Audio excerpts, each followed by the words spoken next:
News BMF संवाददाता चौधरी अभिनंदन जैन और विमल जैन। इटावा जिले के बलरई थाना क्षेत्र इलाके के बहादुरपुर गांव में दो मासूम सगी बहनों की निर्ममता पूर्वक गला काटकर हत्या किए जाने की घटना से सनसनी फैल गई है।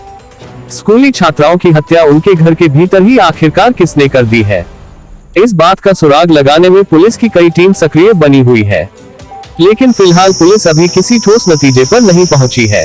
इसके बावजूद पुलिस अधिकारियों का अनुमान ऐसा है कि दो सगी बहनों की हत्या में परिवार का ही कोई नजदीकी या करीबी शामिल है। पुलिस को हत्या वाले घर से कई सुराग भी हाथ लगे हैं, लेकिन फिलहाल पुलिस की तफ्तीश के साथ में लगातार चल रही है। दो सगी बहनों की हत्या की वारदात को लेकर कानपुर जोन के आईजी प्रशांत कुमार सिंह जहां मौके पर पहुंचे हैं, वहीं जिले के सभी पुलिस अधिकारी भी गहनता से जांच करने में जुटे हुए हैं। दो मासूम सगी बहनों की हत्या की वारदात उस वक्त की गई जब उनके माता पिता खेत खलियान में चारा काटने के लिए गए हुए थे। हत्या की शिकार हुई 7 साल की रोशनी और 5 साल की शिल्पी है। शाम 6 बजे के करीब हुई इस हत्या की जानकारी पुलिस के पास 7:30 के आसपास पहुंची। इसके बाद पुलिस ने मौके वारदात पर पहुंचकर गहनता से जांच शुरू की। दो सगी बहनों की हत्या की खबर मिलने के बाद कानपुर जोन के आईजी प्रशांत कुमार सिंह मौके वारदात पर पहुंचे और उन्होंने फॉरेंसिक टीम के साथ कई घंटे तक विभिन्न स्तर पर इस पूरी घटना को लेकर सिलसिलेवार ढंग से पड़ताल की। दो मासूम बेटियों के पिता जयवीर सिंह और उनकी मां सुशीला घटना को लेकर पूरी तरह से अनजान बने हुए हैं, क्योंकि उनका कहना है कि वह तो अपने खेत खलियान पर काम करने में जुटे हुए थे, लेकिन हत्या की वारदात को अंजाम देने वाला कौन है और उनकी संख्या कितनी है, ये बात भी स्पष्ट नहीं हो पा रहा है। कानपुर जोन के आईजी प्रशांत कुमार सिंह ने जरूर इस बात की तस्दीक की है कि पुलिस को इस बात का सबूत मिल गया है कि हत्या की वारदात में फावड़े का इस्तेमाल किया गया है, क्योंकि उस पर खून के निशान देखे गए हैं। घटना घर के भीतर घटित हुई है, इससे यह बात पूरी तरह से साफ हो रही है कि हत्या की वारदात में कोई पारिवारिक नजदीकी या करीबी शख्स शामिल है। करीब 1,500 की आबादी वाले बहादुरपुर गांव में दो सगी बहनों की हत्या के बाद मातम छाया हुआ है।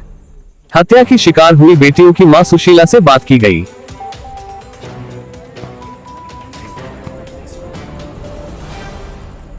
सारे लोग बैठे हैं, तुम्हारे घर में अगर ये घटना हो जाए तो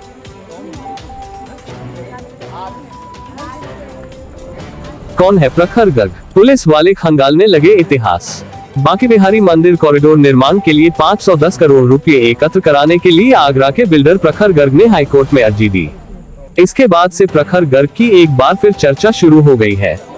वृंदावन बांके बिहारी मंदिर कॉरिडोर निर्माण के लिए 510 करोड़ एकत्र कराने की हाईकोर्ट में अर्जी देने वाले बिल्डर प्रखर गर्ग की सच्चाई शनिवार को पुलिस रिपोर्ट में सामने आई है। पुलिस आयुक्त डॉक्टर प्रीतेंद्र सिंह ने एसएसपी मथुरा को प्रखर गर्ग का आपराधिक इतिहास भेजा है, जिसमें प्रखर पर धोखाधड़ी, चेक बाउंस व अन्य धाराओं में 22 केस दर्ज है। आइए जानते हैं कौन है प्रखर गर्ग, जिसने हाईकोर्ट में बांके बिहारी कॉरिडोर के लिए 510 करोड़ देने की अर्जी लगाई है। बांके बिहारी मंदिर कॉरिडोर निर्माण के लिए 510 करोड़ रुपए एकत्र कराने के लिए आगरा के बिल्डर प्रखर गर्ग ने हाईकोर्ट में अर्जी दी। इसके बाद से प्रखर गर्ग की एक बार फिर चर्चा शुरू हो गई है। वृंदावन बांके बिहारी मंदिर कॉरिडोर निर्माण के लिए 510 करोड़ एकत्र कराने की हाईकोर्ट में अर्जी देने वाले बिल्डर प्रखर गर्ग की सच्चाई शनिवार को पुलिस रिपोर्ट में सामने आई है। पुलिस आयुक्त डॉक्टर प्रीतेंद्र सिंह ने एसएसपी मथुरा को प्रखर गर्ग का आपराधिक इतिहास भेजा है, जिसमें प्रखर पर धोखाधड़ी, चेक बाउंस व अन्य धाराओं में 22 केस दर्ज है। बाग फरजाना निवासी अनुराग गुप्ता ने 2021 में प्रखर गर्ग सहित 4 लोगों के खिलाफ थाना हरिपर्वत में धोखाधड़ी साजिश का केस दर्ज कराया था। द्वारिकापुरम कमला नगर निवासी प्रखर के विरुद्ध रजिस्ट्रार ऑफ कंपनीज कानपुर, बिजली कंपनी टोरंट पावर, जीवनदायिनी फार्मेसी शॉप के संजीव गोयल सहित 21 लोगों ने चेक बाउंस और अमानत में खयानत का मुकदमा न्यायालय के आदेश से दर्ज कराए हैं। सभी मुकदमे पिछले 3 साल में दर्ज हुए हैं। आरोप है कि प्रखर गर्ग ने कई लोगों को होटल व अन्य संपत्तियां दिलाने के नाम पर करोड़ों रुपए की ठगी की है। हाईकोर्ट में अर्जी देकर सुर्खियों में आए प्रखर ने कॉरिडोर निर्माण के लिए 510 करोड़ रुपए बांके बिहारी भक्तों संघ मिलकर इकट्ठा कराने की बात कही थी। एसएसपी मथुरा ने इस संबंध में आगरा पुलिस से प्रखर गर्ग के विरुद्ध दर्ज मुकदमों की जानकारी मांगी थी, जिसमें प्रखर गर्ग का आपराधिक इतिहास सामने आया। प्रखर गर्ग जेल भी जा चुका है, जमानत पर बाहर है। जिन लोगों के साथ रकम के लेन देन में धोखाधड़ी हुई, अब वह प्रखर गर्ग के घर से लेकर पुलिस थानों व अदालतों में चक्कर काट रहे हैं।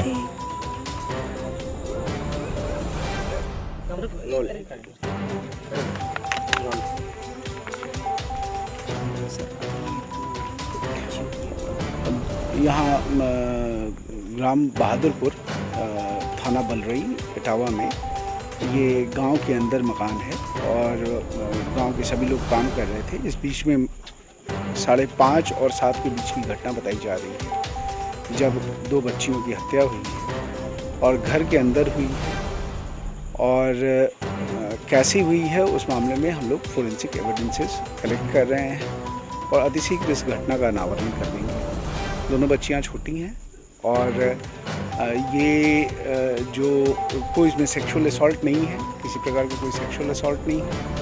और घटना की परिस्थितियाँ और जो एविडेंसेस हैं, हमें कुछ इंक्रिमिनेटिंग एविडेंसेस मौके से मिले हैं, तो हम लोग उन एविडेंसेस पे और उन लीड्स पे काम कर रहे हैं और with in very short time, बड़े छोटे अंतराल में हम लोग इस घटना को वर्कआउट कर देंगे। फोरेंसिक टीम हमारी कानपुर से भी आई हुई है और हमारे सारे एक्सपर्ट्स आएंगे। क्या किसी अभी इस पे कुछ भी कहना, सारे एविडेंसेस आ रहे हैं और उन एविडेंसेस को हम लोग परीक्षण कर रहे हैं और जैसे ही पूरी घटना हमारे सारे एविडेंसेस कलेक्ट हो जाएंगे हम इस पे आपसे दोबारा बात करेंगे।